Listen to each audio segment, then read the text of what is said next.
Everyone knows the grin, fewer know the grind. Son Heung-min looks gentle in every handshake, every bow, every thank you to the crowd. But underneath, there's a method that does not blink. His story is not luck, not marketing, not a nice guy fairy tale. It's work stacked on work, choices made under pressure, and a clock that chased him for years.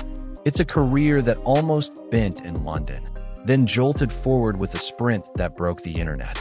It's a record partnership that made defenses feel predictable. It's a trophy night in Bilbao that changed his label for good.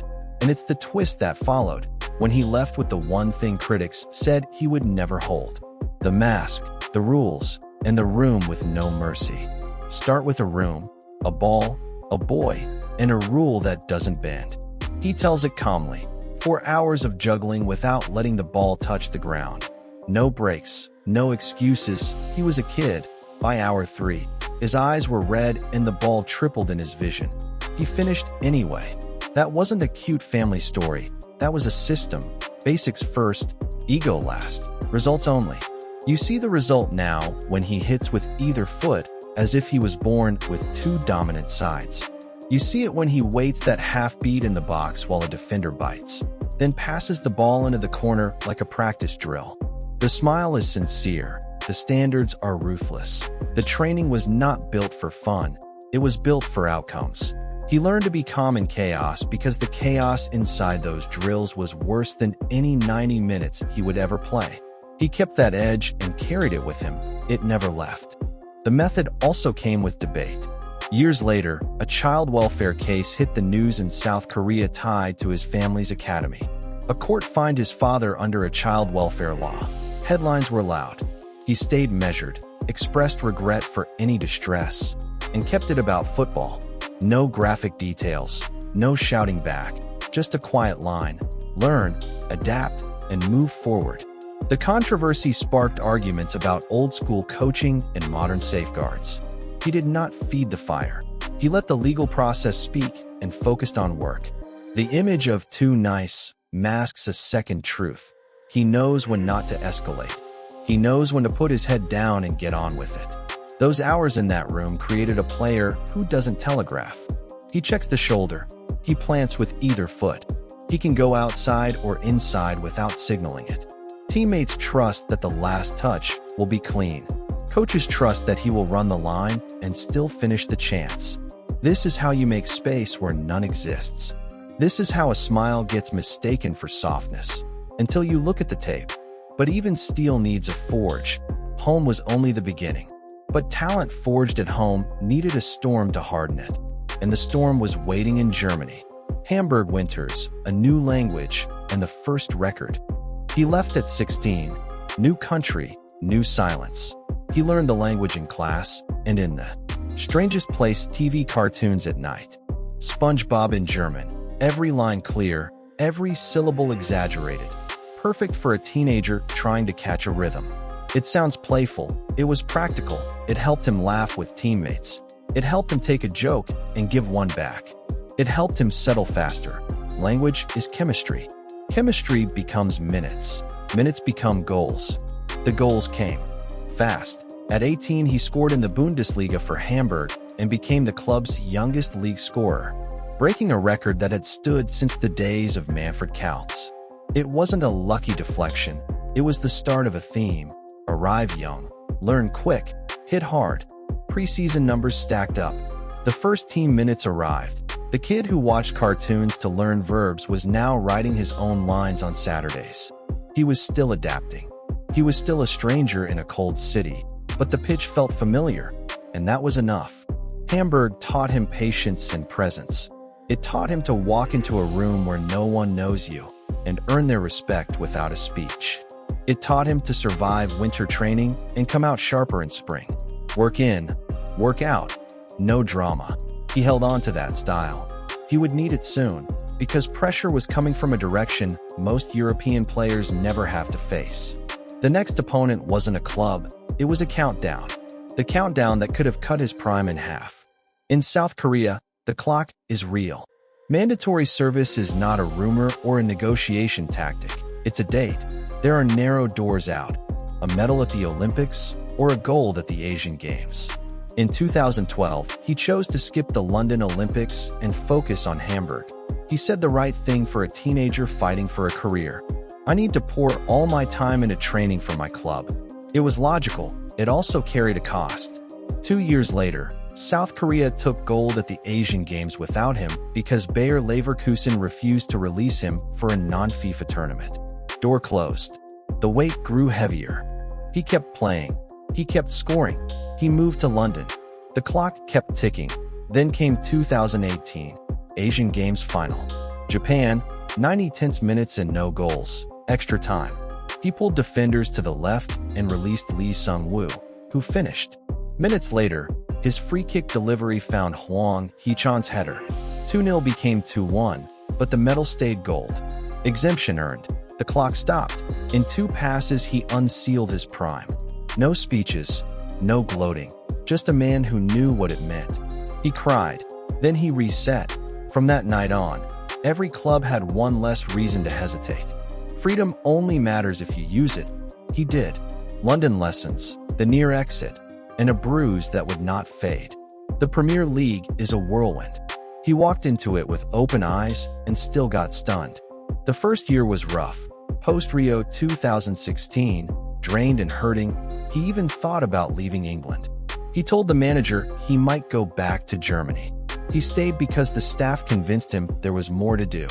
That choice changed everything. But first, it got worse. There was a day at Wembley that still hurts to remember. FA Cup semi-final. A tactical curveball pushed him to left wing back.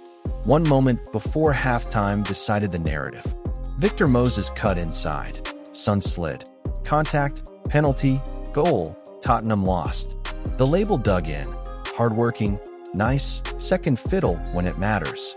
That tag stuck to him for a while. He didn't argue with it publicly. He didn't post quotes on social media. He just kept sharpening. He waited for the day he could erase it in one sprint. He did not have to wait long. A manager who lives for momentum swings had just walked into the building. Reinvention, a one-man runway, and a record rewritten. One run changed the temperature of the room. Burnley sent bodies. He took the ball and kept going. First touch, space. Second touch, speed. Then he ran right past half a team and finished like it was not even hard. The stadium gasped. The manager smiled and said what everyone was thinking. Sonaldo. The nickname stuck because the moment felt like a throwback. It was raw pace and balance and nerve. Later, FIFA called it the goal of the year. Award in the case, label upgraded. Next to Harry Kane, he did not just fit. He clicked. They turned timing into habit and habit into history. Together, they broke the Premier League record for the most goal combinations by any duo. Not once by accident, but dozens of times by design. One checks short, the other runs long. One clips early, the other hits first time. Sometimes they swap roles in the same match, and you can't tell who is creating and who is finishing. The numbers are cold. The feeling was worse for defenders who knew the pattern and still could not stop it. Guinness World Records later stamped the big number. 47 league goals where one assisted the other. That's not a trend. That's a signature. Europe got a warning of its own in 2019. Quarterfinals against Manchester City. He scored the winner in London in the first leg. Then he walked into the Etihad and scored twice in the first 10 minutes of one of the wildest Champions League nights of the decade. It felt like a player stepping out of a supporting cast box and taking center stage. He had earned that right, and he kept it. Peaks are measured by numbers, not adjectives. His numbers were loud, and the loudest one was still coming. The peak without penalties, pain without excuses, and the captain's test. He finished 2021-22 with the Golden Boot. 23 league goals, none from the spot. 0. In a league where penalty tallies boost resumes, he did it the hard way. Both feet, both wings, off the shoulder, on the counter, from tight angles. That's a craftsman who doesn't need a safety net. The first Asian player to take that award did it on pure open play finishing.